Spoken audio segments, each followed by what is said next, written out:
Learning is Nishmas, Etta, Ahuva, Batsak, and Maseches Avos, Perik Dalet, Mishna Yomi. Reb Yomi said.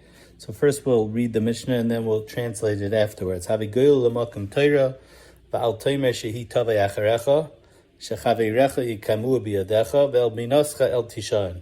So the Gemara in Shabbos Kuf Mem Zayin Amabei tells us that Reb Nuroi's name was actually Reb Elazar ben Aruch, and they called him Reb Nuroy because he was manher einei chacham b'halacha. He lit up the eyes of chacham b'halacha.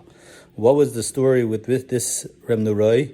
So Reb Elazar ben Aruch, he went away to like a place of like vacation where they had yayin and rechitza, and while he was there, it was akar talmudah. He forgot his learning, and only when he came back, the chachamim davened, and he remembered back his learning.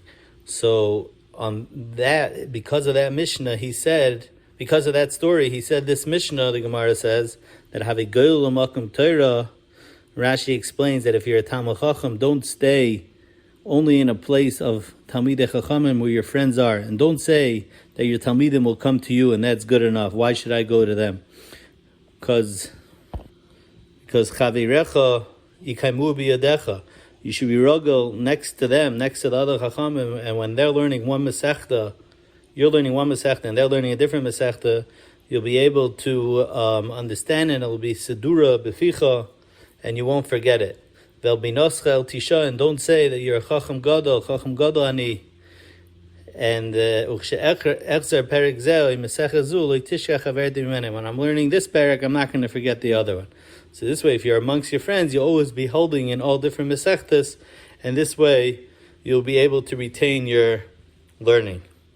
The Tiferes Yisrael over here learns the Mishnah in an interesting way. He says that HaMishnah Hazois is Teichacha Megula L'Bachar HaMaschal Lumei, that it's instructing a new Bachar how to learn. And on that it's saying, Havigoyel L'Makom Torah, he learns that a person should go away from his parents, like in out-of-town yeshiva.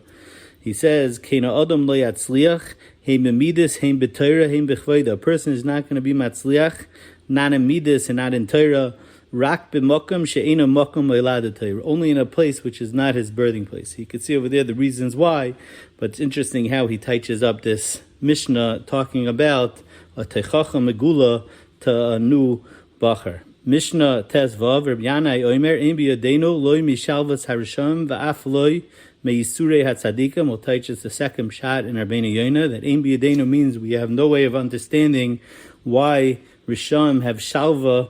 But Olam Hazeh, they have peace, and Olam Hazeh and Tzadikim can have Yitzurim. So even though Avada, it's Emes, the din of HaKadosh Baruch Hu, the ways of HaKadosh Baruch Hu, of Tzadik, Viraloi, Rasha, V'Toivloi, but we can't understand it. Remasya ben Cherish, Oimer havi makdim b'shalom b'chol adam. A person should always say shalom before his friend says shalom.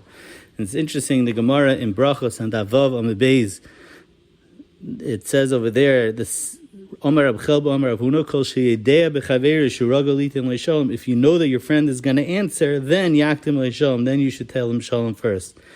And if you give him Shalom V'Loi Hichzer, Nikr Gazlan. If someone gives you Shalom and you don't answer, then it's like a Gazlan.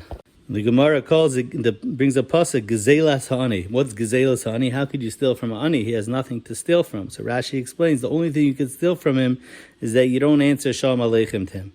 The Marsha over there explains that why does the Gemara say that you dafka have to makdim shalom to someone who's going to answer you shalom? Our Mishnah just says to be makdim shalom l'chol adam. But over there, the Amir is moisev, it's dafka if you know he's going to answer. So Marsha says that it's gufa because of this. Because if you know he's not going to answer, so then by you saying shalom aleichem to him first and him not responding to you, so it's like a lifnei iver. You're causing him to be a gazlan by not answering you. The Mishnah ends off, havizon of la'arayis, it's better to be a tail of lions than to be a head of fox.